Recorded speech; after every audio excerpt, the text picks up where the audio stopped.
Hi all, in this session we are going to learn about different cloud deployment models.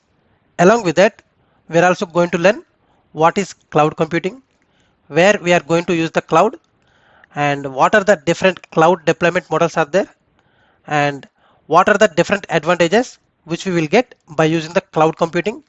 Everything we are going to discuss in detail in this session. Let us quickly understand what do you mean by cloud computing. Cloud computing is nothing but using of compute services over remote. That will be called as a cloud computing. Here in cloud computing we have different models are there. So based on the deployment we are going to make different models, like we have public cloud, we have private cloud, we have hybrid cloud as well. So let us have discussion about the public cloud. Means, what do you mean by public cloud?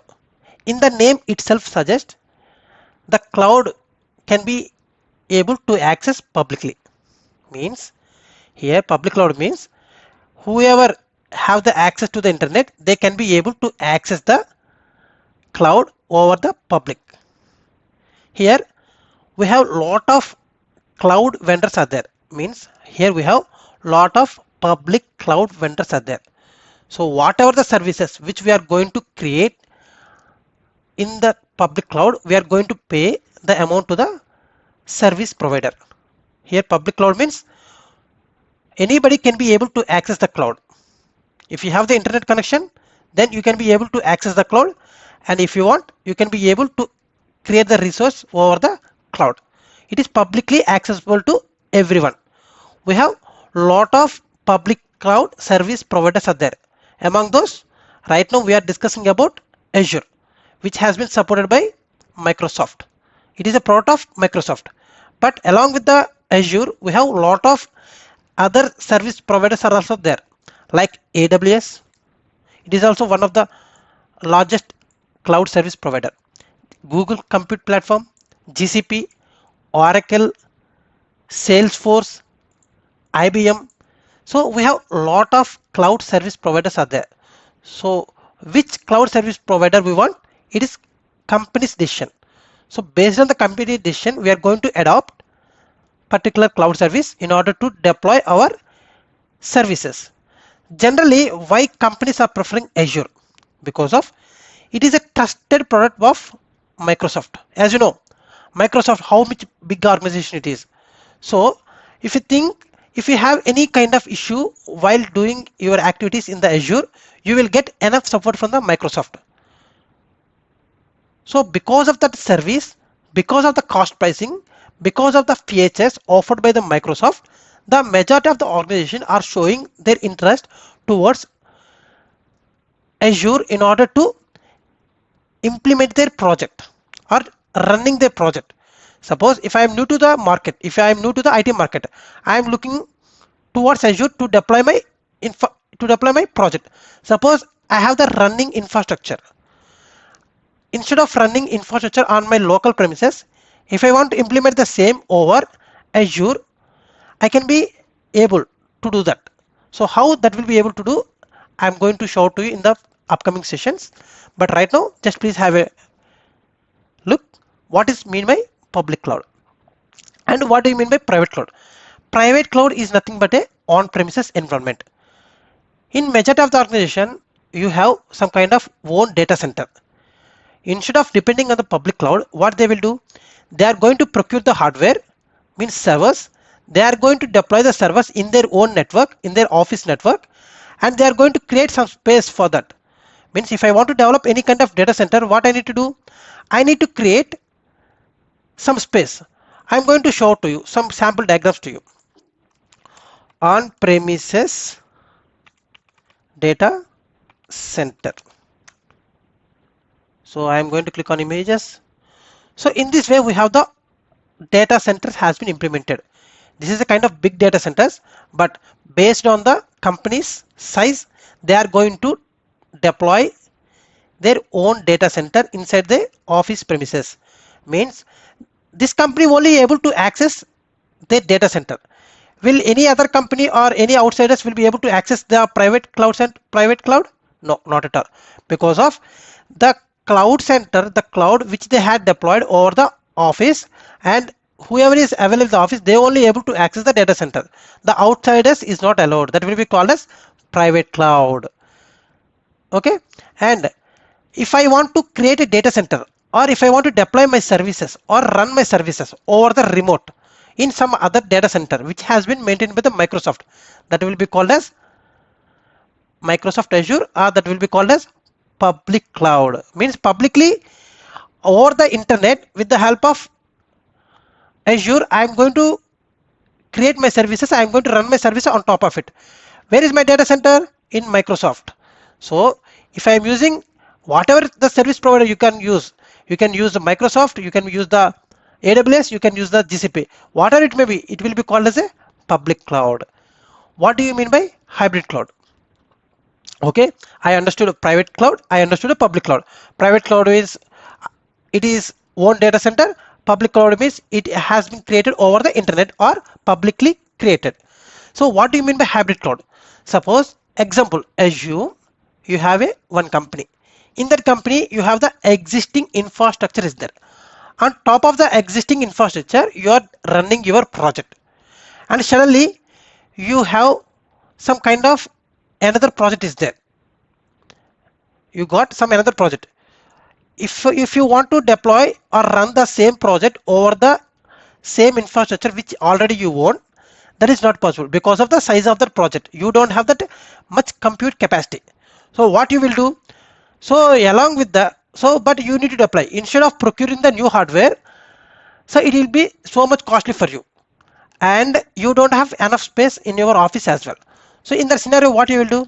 You are going to create the project in the public cloud, and you want to establish some kind of communication between the project which is running on your private cloud to the project which is running over the public cloud. So I'm going to show to you some pictorial diagram, then you will have some kind of better understanding. So here Azure. So this is what?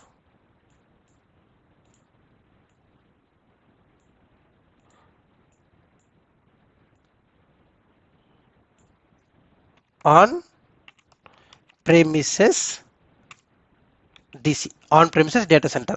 So you have multiple resources are there. Okay, this is on premises data center. It has been created on your own data center. You only your company people only able to access this on premises data center. So I had one more data center that is in the Microsoft Azure. So this will be called as a public data center. Inside of data center, what I have multiple servers are there which is running, and on top of the servers I am going to run my project or services. Whatever the service I want, I am going to run over the remotely. Okay, and you can call this as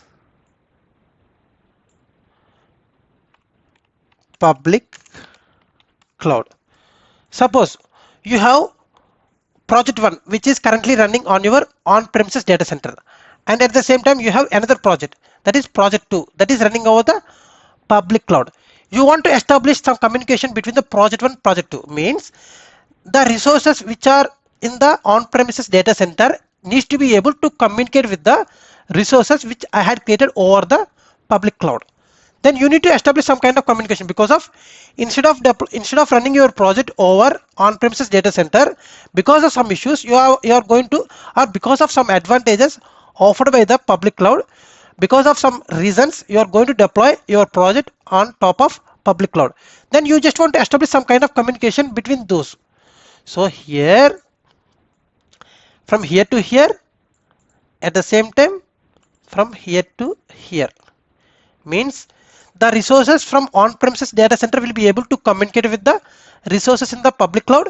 At the same time, the resources which are in the public cloud will be able to communicate with the resources in the on-premises data center. Then only this type of project will be called as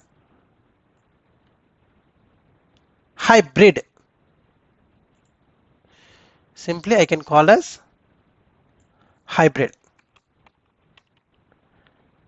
Okay, hybrid cloud. We have the multi-cloud as well. Like if I had deployed one project in the Azure, and at the same time I had deployed one project over the AWS. If I want to establish the connection between these two cloud technologies, that will be called as multi-cloud. Okay, fine. So here come down. So what are the advantages? So even though I have the on-premises option, instead of creating my resources over on-premises, why I am looking for the, or why organizations are looking for the cloud computing? Here there are a lot of reasons. Like the cloud computing is offering, the cloud service providers is offering multiple advanced features, and lot of features. Because of the advanced features, the most of the organization are looking towards to implement their project over cloud computing, means public cloud. So what are the different features offered by the service provider? Like they are providing 24/7 availability and accessibility, means without disturbing or without any downtime, they are providing your service by 24/7. At any point of time, you can be able to create our resources. At any point of time, you can be able to run your application. Scalability. So based on the requirement, suppose today I am going to get the heavy traffic. So based on the traffic, I am going to increase my resources. Suppose if there is no such load is on my project, at the time, based on the requirement, I can be able to increase the resources or decrease the resources. It is going to provide the security. Means if I am going to deploy my infrastructure over the cloud, it is going to provide some kind of security, which is high level security. Means nobody can be able to crack the security, because of that much of security has been provided by the cloud service provider. And collaboration, means it is going to provide some kind of collaboration. How you are going to get all the resources, what is the need of your project. So cost effective as compared with the on-premises.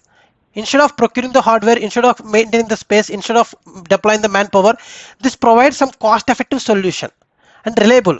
Reliable means how long I can be able to run, long run. So because of this extra features supported by the cloud service provider, the companies are looking to implement their project or to run their application over the public cloud instead of on premises.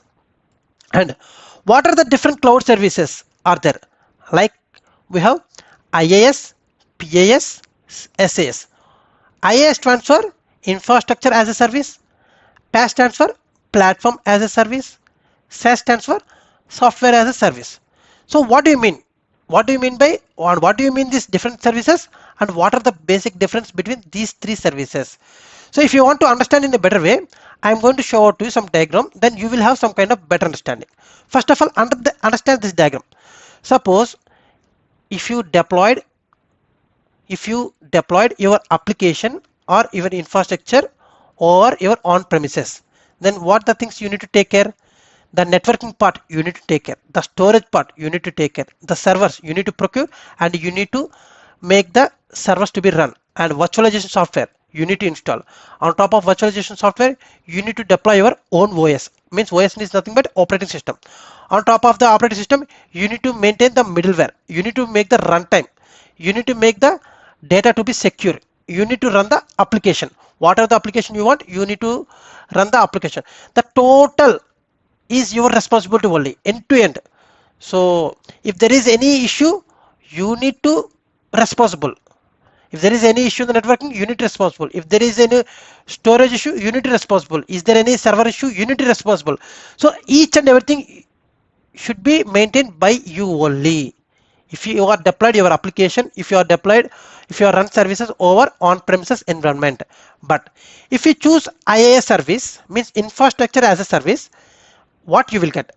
In the name itself suggests you will get a infrastructure.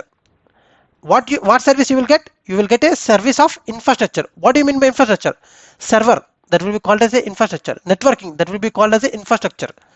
Here, what the things I will get? I will get the networking, I will get the storage, I will get the servers, I will get the virtualization from the cloud service provider. Rest all things I need to take care like OS, middleware, runtime, data, application. It is my customization. So whatever the OS I want, I need to take the license of OS. I need to deploy over the infrastructure. This is nothing but an infrastructure as a service. But I just want to use a platform as a service. What do you mean by platform as a service?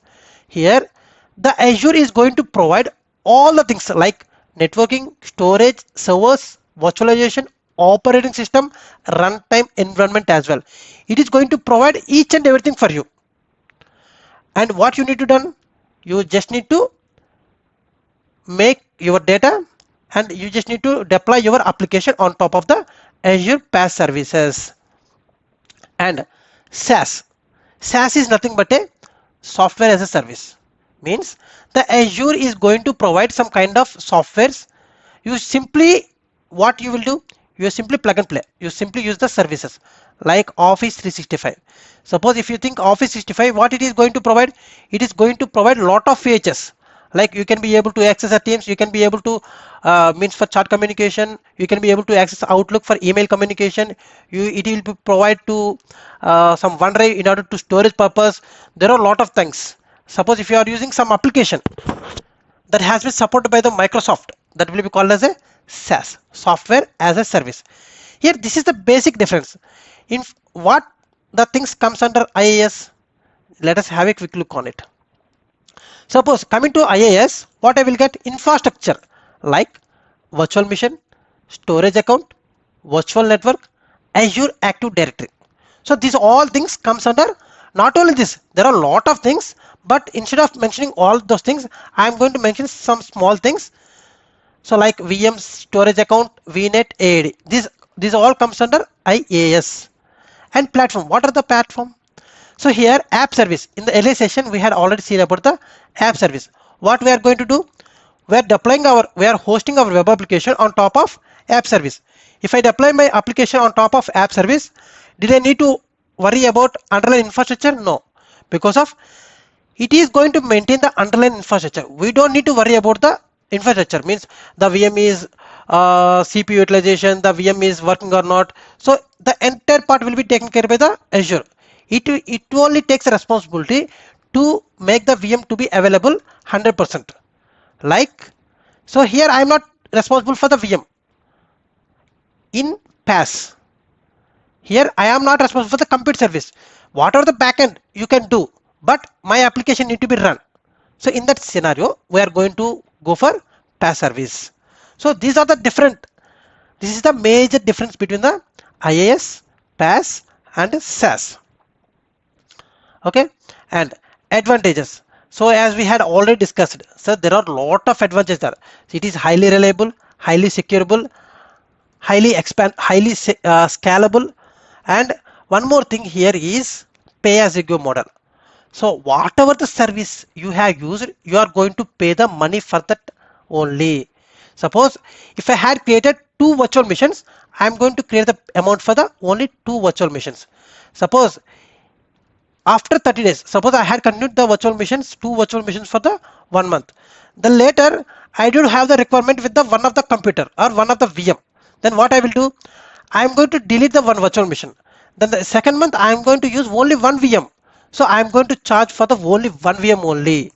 So whenever there is a requirement, I am going to create the resource. Whenever there is no requirement, I am going to remove those resources which are not required. Means whatever the service you are using, you are only chargeable for that only. Okay, hope you guys understood what is cloud computing, what are the different types of cloud deployment models are there. Then you will have some kind of better understanding, I hope, right now. So just please see this guys diagram, then you will have complete picture. What do you mean by IaaS? What do you mean by PaaS? What do you mean by SaaS? So this is what about the cloud computing models. Okay guys, hope you guys understood. Okay, thank you guys for supporting and watching my videos, and if you like my video, please comment your comments on the comment section, and please share with your friends, and do not forget to hit the bell icon as well. And I am going to closing the session for right now. We'll meet up in the next session with a new topic. Until signing off, thank you. Bye bye.